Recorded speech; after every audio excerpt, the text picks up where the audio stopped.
शं वरुणः शन्नो भवत्पर्यमा शन्न इन्द्रो बृहस्पतिः शन्नो विष्णुरुक्रमः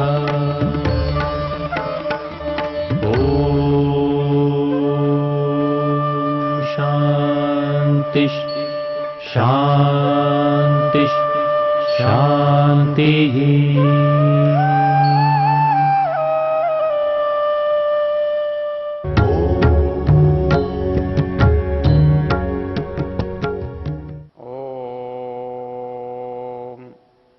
प्रतीचीनि माम् अहनीष्वा पर्णमा दधु प्रतीचीं जग्रभां वाचम् अश्वं रशनया यथा। ओम शांति शांति शांति। हम वेद ज्ञान की चर्चा कर रहे हैं और इस वेद ज्ञान की चर्चा में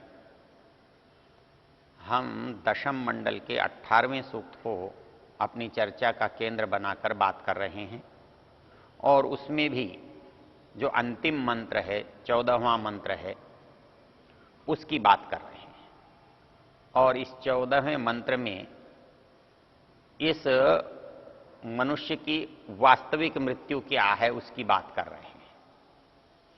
अर्थात जैसे एक संसारी जीवन प्रारंभ होता है तो वो अपना प्रयोजन करके समाप्त हो जाता है, लेकिन वो फिर एक नया दिन निकलता है, फिर एक नया दिन निकलता है, फिर एक नया दिन निकलता है, तो ये पूरा दिन कहाँ जाएगा?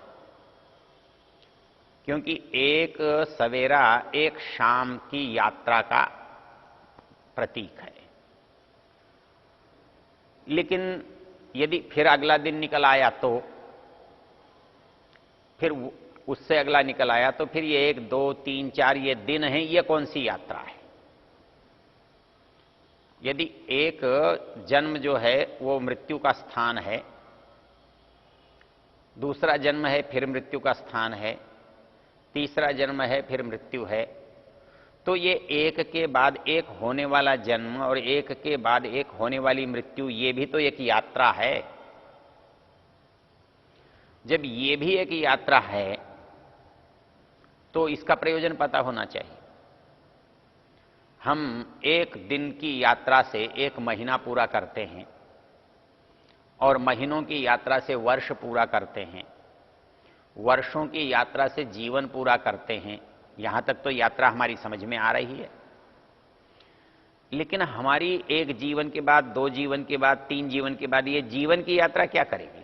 किस प्रयोजन को सिद्ध करेगी?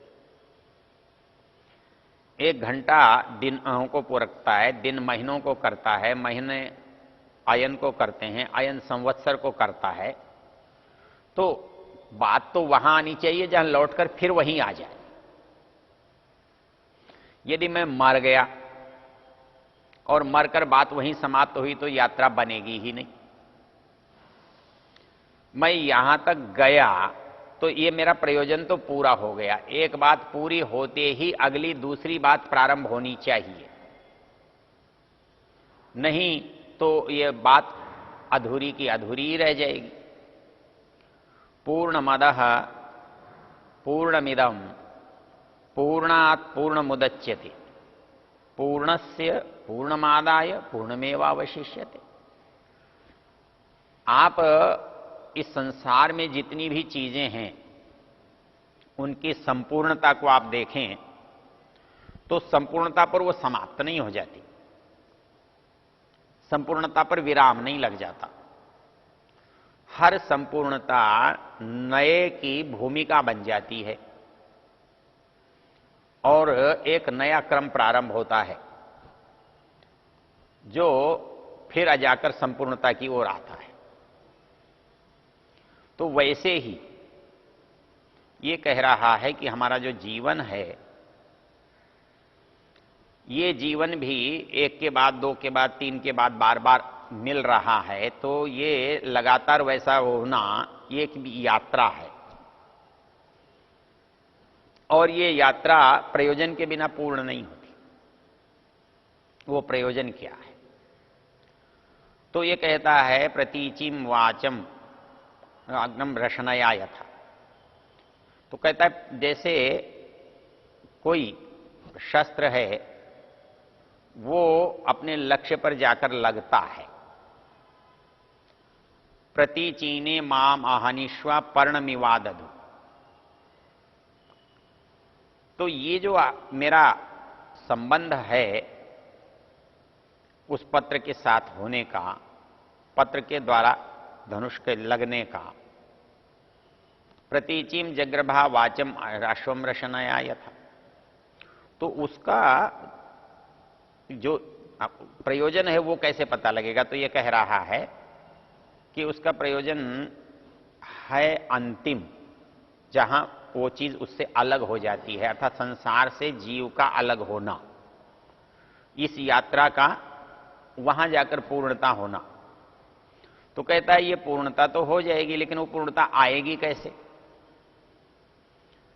वो कहता है प्रतीचिम जग्रभा वाचम अश्वम रशनया यथा, कि आप यदि ये चाहते हो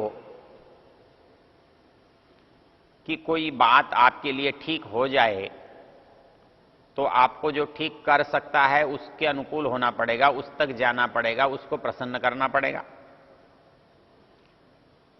तो जैसे यहां की यात्रा से मैं प्रसन्न होकर के यहां के प्रयोजनों को प्राप्त करता हूं, एक बालक जो है माता पिता को प्रसन्न करके अपने प्रयोजन की सिद्धि करता है। क्यों? उसे पता है कि यहां के समस्त व्यवस्था का उत्तरदायित्व मेरे माता पिता का है। मेरा जन्म मेरे माता पिता उत्तरदायी हैं, मेरे जन्म के अनुकूल मेरा पालन पोषण उसके लिए मेरे माता पिता उत्तरदायी हैं, मेरे सुख दुख हैं उसके लिए मेरे माता पिता उत्तरदायी हैं। तो यदि ये मुझे पता है कि मेरे इस जीवन के लिए माता पिता मेरे उत्तरदायी हैं, तो मैं ये प्रयत्न करता हूं कि वो मेरे से प्रसन्न रहें, और वो मेरे से प्रसन्न रहते हैं तो वो मुझे अपना लेते हैं, अपना सब कुछ मुझे दे देते हैं, मैं उनका सब कुछ प्राप्त कर लेता हूं। तो मैं संसार में आया हूं, मुझे किसी ने संसार में भेजा है, तो संसार में जिसने मुझे भेजा है वो मेरे लिए उत्तरदायी है। वो उत्तरदायी है तभी तो उसने इतनी सब रचना की हुई है। वो मेरे लिए उत्तरदायी नहीं होता तो जो काम मैं नहीं कर सकता था वो मेरे लिए क्यों किया गया? वो काम मेरे लिए ही किया गया है और वो मेरे से संभव नहीं है। तो मेरे लिए किया गया और मेरे से संभव नहीं है, तो उसका मेरे प्रति कुछ न कुछ अनुग्रह है, मेरे पर उसकी कृपा है। तो वो कृपा मुझे जिस कारण से प्राप्त होती है, जिस कारण से मिलती है, वो कारण मुझे पता हो और उस कारण के लिए मैं प्रयत्न करूं, तो मुझे उसकी कृपा की अतिशयता प्राप्त हो सकती है, अधिकता प्राप्त हो सकती है। जब मेरे थोड़े प्रयत्न से, थोड़े अनुकूलन से मेरे माता पिता प्रसन्न होकर मुझे अपना आशीर्वाद, सर्वस्व, वस्तु देते हैं, तो वह परमेश्वर, यदि मैं उसके स्वभाव को, उसके नियम को, उसकी इच्छा को जान जाऊंगा, तो जो आज मुझे इस संसार के सुख को दे रहा है, वह मुझे इस संसार की यात्रा के बाद मिलने वाले सुख को भी देगा। यहां उपमा बड़ी रोचक है। प्रतीचीने माम आहनीष्व पर्णमिवादधु प्रतीचीम जग्रभा वाचम अश्वम रशनयाय। कहता है कि ये जो स्तुति है ना, ये स्तुति बहुत, हम तो यहां मानकर चलते हैं कि मनुष्य को अच्छी लगती है। अपने यहां कहावत बनी हुई है, भाई बड़ाई और मिठाई तो सबको अच्छी लगती है, किसी की प्रशंसा उसे अच्छी लगती है, तो कहा कि भोजन में उसको मिठाई भी अच्छी लगती है, तो उसकी तुलना की। तो संसार में जो स्तुति है वो अच्छी लगती है, लेकिन हम यहां संसार में स्तुति का अर्थ चापलूसी करते हैं, बड़ाई करते हैं, उसके लिए निवेदन मनन करते हैं। लेकिन यहां जब परमेश्वर के लिए काम आएगा तो इसका जो अर्थ मनुष्य के साथ है वो अर्थ घटित नहीं होगा। क्यों? मनुष्य तो प्रसन्न होकर कुछ अधिक कर सकता है और नाराज होकर कुछ कम दे सकता है। वो इसके अंदर अन्याय करने का भाव विद्यमान है। वो न्याय कर सकता है, न्याय करना चाहे तो भी पूरा सामर्थ्य उसके पास नहीं है तो पूरा न्याय नहीं कर सकता। उसके पास पूरी जानकारी नहीं है तो उसका न्याय नहीं हो सकता। वो जानते हुए राग द्वेष रखता है तो न्याय नहीं कर सकता। वो न्याय करता है, थोड़ा कर सकता है, अपने सामर्थ्य के अनुकूल कर सकता है। इसलिए वो अपने सामर्थ्य के अनुकूल विरोध भी कर सकता है। किंतु परमेश्वर के साथ क्या विशेषता है? उपमा तो बड़ी रोचक है। कहता है मां महनीश्वा पर्णमिवादधु प्रतीचीम जग्रभा वाचम अश्वम रशनयाय था। कहता है भगवान को स्तुति वैसे ही अच्छी लगती है जैसे घोड़े को घास अच्छी लगती है। बड़ी विचित्र उपमा है। अब घोड़ा तो घास के बिना तो रह ही नहीं सकता, तो क्या परमेश्वर को स्तुति हमारे लिए कोई उसकी योग्यता के लिए आवश्यक चीज है, खुराक है कोई? लेकिन उपमा बड़ी रोचक है। कहता है कि प्रतीचिम जग्रभा वाचम अश्वम रशनयाय था, कि हम यदि परमेश्वर की स्तुति करते हैं तो हमें फल अवश्य मिलता है। इसका अभिप्राय क्या है? इसका बताने का उद्देश्य क्या है? कि जैसे घास देने से घोड़ा तृप्त होता है, समर्थ होता है और फल देता है। फल क्या देता है? सेवा करता है, हमारे काम आता है। तो वो जो सेवा करने वाला है, काम करने वाला है, वो क्यों आया? हमने उसको उसका योग्य दिया। परमेश्वर क्या कहता है? स्तुति करने से उसके पास तो कोई घास है नहीं जो उसको देना पड़े, उसकी कोई आवश्यकता नहीं है जो आप पूरी करें, कोई भूख नहीं, प्यास नहीं, कपड़ा नहीं, गर्मी नहीं, सर्दी नहीं। फिर उसको क्या चाहिए? कुछ नहीं चाहिए। उसको ये चाहिए कि जैसा है वैसा तुम्हें पता होना चाहिए, तुम उसी रास्ते से ठीक चल पाओगे, सहज उसी तरह से हो पाओगे। तो इसलिए ये कहता है कि तुम जितनी स्तुति करोगे, इसका अभिप्राय होगा तुम उसको उतनी अच्छी तरह जानोगे, उसको उतनी अच्छी तरह से समझोगे। और जब तुम किसी चीज को अच्छी तरह से जान लोगे और समझ जाओगे तो ये तो बहुत स्वाभाविक है कि आपको उसका पूरा लाभ मिलेगा, उसका पूरा सुख आपको प्राप्त होगा यदि आपने कोई अच्छी चीज प्राप्त की है।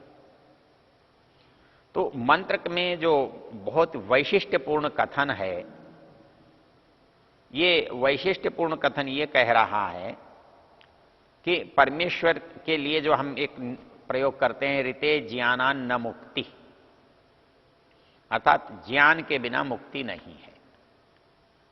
तो ज्ञान जो है वो मुक्ति का साधन है। ज्ञान कर्म उपासना में पहला ज्ञान है, स्वस्ति प्रार्थना उपासना में स्वस्ति ज्ञान ही है। तो प्रार्थना उपासना का जो पहला आधार है वो ज्ञान है। मतलब आप जब जो चीज जानते हैं तो जैसा जानते हैं आप वैसा ही करते हैं, आप जैसा करते हैं वैसा पाते हैं। इसलिए यहां पर यह कहा कि प्रतीचीम जग्रभा वाचम अश्वम रशनयाय था। हमको कभी कभी ऐसा लगता है कि बार बार स्तुति क्या करनी, तो ये तो क्या है कि बार बार भोजन करना है कि नहीं करना है, बार बार खेती करनी है कि नहीं करनी है, हाँ, बार बार कोई चीज लेनी है कि नहीं लेनी है। तो उसके आप जितना लेंगे, जितनी बार लेंगे, आपका उसको लाभ होगा, उसकी आपको प्राप्ति होगी। तो वैसे ही हमारी जो स्तुति है, जितनी बार, जितनी अधिक, जितनी तरह से हम करते हैं हमें उसका उतना ही अधिक लाभ मिलता है। उस अत्यंत लाभ को बताने के लिए यहां ये उपमा दी गई है। प्रतीचीम जग्रभा वाचम अश्वम रशनया यथा। जो रोचक चीज है कि जैसे किसी अश्व को, घोड़े को घास से अत्यंत प्रीति होती है, क्यों कि उससे उसकी तृप्ति होती है। तो यहां तृप्ति परमेश्वर की कितनी है? इतनी है कि वो आपको पूर्ण मानता है, आपकी योग्यता को पूरा प्रमाणित करता है, परिणाम देने के लिए समर्थ मानता है। तो उसकी तृप्ति है किससे? स्तुतियों से, हमारे ज्ञान से, हमारी प्रार्थना से, हमारी उपासना से। तो हमारी स्तुति, प्रार्थना, उपासना उसके लिए क्या है? कहता है रशनया यथा, घास जैसा है वो, बहुत उसके लिए उपयोगी है, उसके लिए अच्छा लगने वाला है। जब भी कोई हम अच्छा काम करेंगे तो जो हमारे माता पिता गुरुजन हैं, अधिकारी हैं, उनको वो अच्छा लगेगा। अच्छा लगेगा तो वो प्रसन्न होंगे, प्रसन्न होंगे तो उसका फल देंगे। तो वैसे ही परमेश्वर की जो बार बार की जाने वाली स्तुति है वो परमेश्वर को कैसे संतुष्ट करती है कि वो परमेश्वर को पहचानने की हमारी जो योग्यता है, जो सामर्थ्य है, वो उसकी संतुष्टि का कारण है। अर्थात अब जब हम समर्थ हो जाएंगे किसी काम को करने के लिए तो परमेश्वर हमें उसका लाभ देगा। तो ये उसकी तृप्ति है। परमेश्वर की तृप्ति क्या है कि वो हमारे जो जीव हैं उनकी यात्रा अमृत की हो। संसार में रहते हुए जीवन मरण की यात्रा करते हैं। जायस्व म्रियस्व, ये लोक कैसा है? जायस्व म्रियस्व। इसमें आदमी आता है, पैदा होता है, मर जाता है। तो इस पैदा होने और मरने से छूटने का नाम ही तो अमृतत्व है। अमृत, जहां मरा नहीं जाता है, जहां मरने का डर ही समाप्त हो जाता है, मरने की परिस्थिति समाप्त हो जाती है, मरने का जो दुख है वो मिट जाता है, उसी को तो हम अमृतत्व कहते हैं। तो वो अमृतत्व जो हमें प्राप्त होता है वो कैसे होता है कि मृत्यु के जितने साधन हैं उससे हम छूट जाएं, उन मृत्यु के साधनों की हमें आवश्यकता ही न पड़े, और उसकी आवश्यकता न पड़ना ये हमारी पूर्णता है, ये हमारी संपूर्णता है। तो इसलिए मंत्र की जो बात है वो मुख्य रूप से ये कही गई है कि जिस मृत्यु के लिए आप पीछे से चर्चा करते आ रहे हैं वो मृत्यु हमारी होती है, वो इस जीवन की नहीं होती बल्कि इस जीवन क्रम की होती है। और इस जीवन क्रम की मृत्यु हो कब सकती है? तो वो जीवन क्रम की मृत्यु केवल तब हो सकती है जब हम अमृतत्व को प्राप्त करने की योग्यता वाले हो जाए। अमृतत्व को प्राप्त करने की योग्यता होती है जब हम परमेश्वर को जानते हैं, तो परमेश्वर के कार्य को जानते हैं, परमेश्वर के गुणों को जानते हैं और परमेश्वर की प्राप्ति के उपायों को जानते हैं। इसलिए कहा कि परमेश्वर स्तुति से बहुत अत्यंत संतुष्ट होकर हमें उस अमृतत्व को प्राप्त कराता है।